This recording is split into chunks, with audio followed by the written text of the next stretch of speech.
You're watching Let's Chat.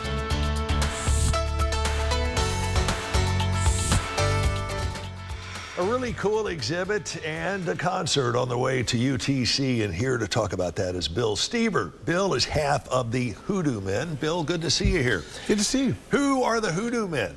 Well, the Hoodoo Men is a two-person project with me and my friend Sammy Baker, and it started out as an experiment to see how much sound we could get just out of two people. So it's really a four-piece. I play the guitar and the electrified harmonica. Sammy, he actually plays something that you never hear. He plays the electric jug. The electric jug? The electric jug. Now, there was a band in the 60s that claimed to be electric jug, but this is an actual electric jug. It also says here that your friend Sammy does the primal screams. He is, well, he's the only one qualified for primal screams. So you and Sammy just got together and said, hey, let's see what kind of music we can make. Actually, we've been in bands on and off since the mid-'80s. He's one of my longtime friends, collaborated a whole bunch of projects.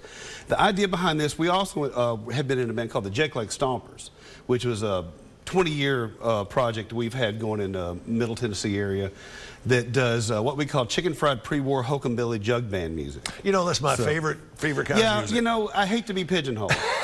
So, you know, we just created our own pigeonhole for that, which is basically to say we do everything from 1945 back. So a lot of the 20s and 30s, the really great music from that time period.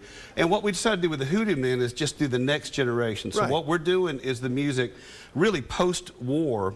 It's all those guys that were playing acoustic music before World War II and suddenly got these amplifiers, and they could create these really raw sounds using the techniques from the pre-war era, which I know gets a little esoteric, but just think when Muddy Waters took the great Delta blues, he was playing on Stovall Plantation, went to Chicago and electrified it, and that brought about the birth of rock and roll, the Rolling Stones and all that. So we love that time period in that 50s to 60s when those old guys were playing through those old electrified amps and doing that really raw juke house music. A very transformational period in music history, and I'm glad to see you guys are building a foundation on that. And we write songs, a lot of songs that are within that. So it's really drawing from that really specific, incredible time in American history when everything, that post-war period where everything was in flux, and it was laying the groundwork for all the rock and roll and things. But this is the roots music for that. What do you say to somebody who may be watching this and they're thinking, well, I want to do what that guy does?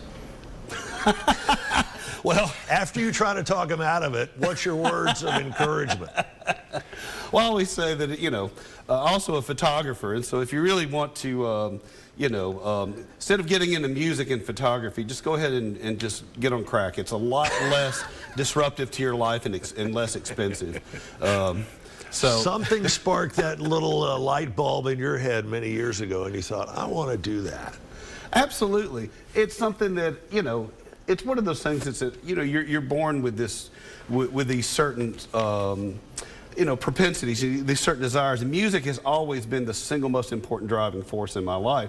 And so and I love history. So everything I do with the exhibit that we also have at UTC, it's my 30-year chronicle of basically the history of the blues in Mississippi. So this is going to be a really cool thing. Not only is there a huge exhibit going on in the lobby of the UTC Performing Arts Center, you're going to be doing a talk at the Bessie Smith Hall. Is that correct? That's right, Thursday night. Yeah, and I'll be tying in a little bit of the history of Bessie, not only in Chattanooga but to Clarksdale, Mississippi, where she died, and be showing some slides of some artwork that I created from the place where she died, which is now it's called the Riverside Hotel, but it was the African American hospital at the time. And we all know about Clarksdale, Mississippi. If you don't, you need to look it up because it's a magnificent story. It really is. We are out of time, Bill. I want to thank you so much for joining us. Thank you for having us. Break a leg on the performance and don't break your diddly bow.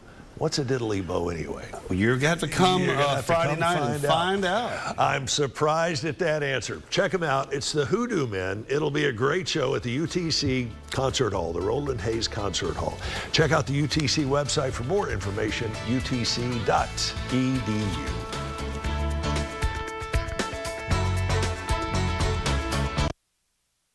Hey, we made it to the end of the show.